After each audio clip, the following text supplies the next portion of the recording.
नमस्कार दोस्तों, आप सुन रहे हैं अंधेरे की डायरी, जहां हम लेकर आते हैं ऐसी कहानियां जो आपकी रूह को हिला दें और दिल को कुछ सिखा भी जाएं। तो आज की कहानी है पुरानी डायरी का राज। एक ऐसी डायरी जो किसी की जिंदगी बचा भी सकती थी और खत्म भी। कहानी की शुरुआत आरव दिल्ली का एक उभरता हुआ पत्रकार था। उसकी जिंदगी तेज, व्यस्त और थोड़ी बेरंग थी। हर दिन नए केस, नए लोगों से मुलाकात, पर दिल में कहीं एक खालीपन था। एक दिन उसे अपने ऑफिस के पास की पुरानी बिल्डिंग के ढहने की खबर मिली। वो कैमरा लेकर वहां पहुंचा। वह एक 100 साल पुरानी हवेली थी, जिसे लोग शापित हवेली कहते थे। अंदर मलबे के बीच उसे एक पुराना लकड़ी का बक्सा मिला जिस पर जंग लगा था और एक नोट चिपका था, इसे मत खोलना।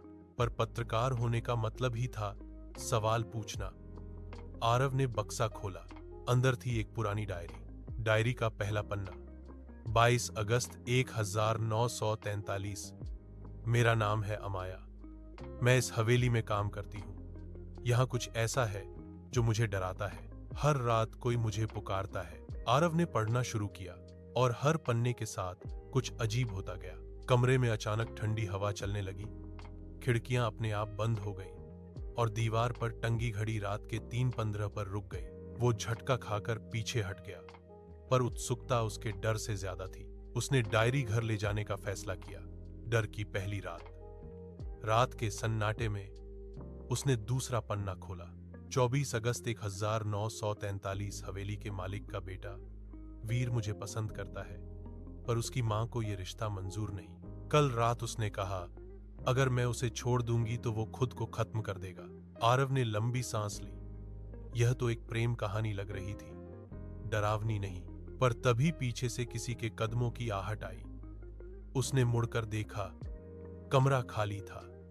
वो घबराया, पर फिर पढ़ता रहा। 25 अगस्त। वीर गायब है और मैं सुन रही हूं। कोई बार बार कहता है वादा निभा।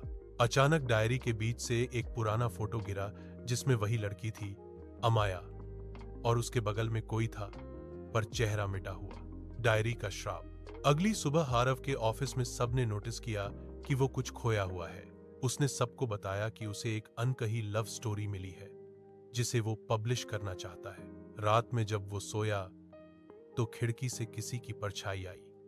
धीरे से एक आवाज गूंजी, आरव, डायरी पूरी पढ़ो, नहीं तो जो उसके साथ हुआ वही तेरे साथ होगा। आरव ने लाइट ऑन की। कुछ नहीं था, पर डायरी अब अपने आप खुली थी। ठीक उस पन्ने पर जहां लिखा था, 26 अगस्त, आज रात कोई मरेगा, सच की तलाश। आरव ने अगले दिन शहर के रिकॉर्ड्स खंगाले। उसे पता चला कि 1943 में सच में हवेली में आग लगी थी और एक लड़की की लाश मिली थी, अमाया की। लोगों का कहना था कि वो आग लगने से पहले किसी के साथ भागने वाली थी, मगर किसी को उस लड़के का नाम नहीं पता चला। आरव को शक हुआ, क्या डायरी में जो लिखा है वो वीर ने किया था। वो फिर उस हवेली लौटा। मलबे में उसे एक टूटी हुई लॉकेट मिली। उसमें वही चेहरा था जो फोटो में मिटा हुआ था और पीछे लिखा था, वीर, अमाया हमेशा। सस्पेंस का सच। अचानक हवेली के अंदर ठंडक फैल गई। दरवाजे अपने आप बंद हो गए और दीवार पर वही नाम उभर आया, आरव। वो चौंका, ये मेरा नाम यहां कैसे?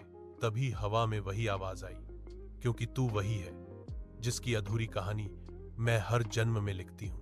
आरव के शरीर में सिहरन दौड़ गई। उसे अपनी पिछली जिंदगी की झलकें दिखीं, वो और अमाया, वही हवेली, वही वादा, वही अंत। इस बार फर्क सिर्फ इतना था कि अमाया नहीं चाहती थी कि वो फिर मर जाए।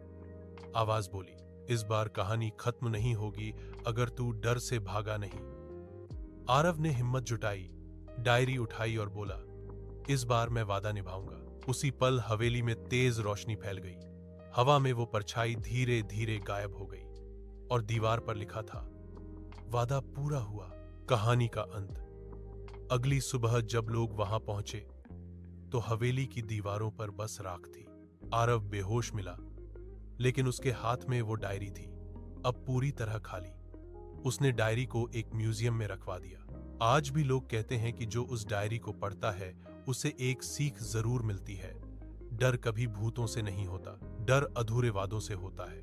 आरव अब एक प्रसिद्ध लेखक है, उसकी पहली किताब का नाम है अधूरी नहीं रही डायरी, और उसकी सफलता का एक ही मंत्र, अगर डर लगे तो रुकना मत, क्योंकि डर खत्म होता है वहीं जहां हिम्मत शुरू होती है। तो दोस्तों, कैसी लगी ये कहानी? कभी कभी जिंदगी की सबसे डरावनी चीजें हमें हमारी सबसे बड़ी सीख देती हैं। अगर आपको ये कहानी पसंद आई हो तो लाइक करें, शेयर करें और चैनल अंधेरे की डायरी को सब्सक्राइब करना ना भूलें, क्योंकि हर अंधेरी कहानी एक उजली सीख लेकर आती है।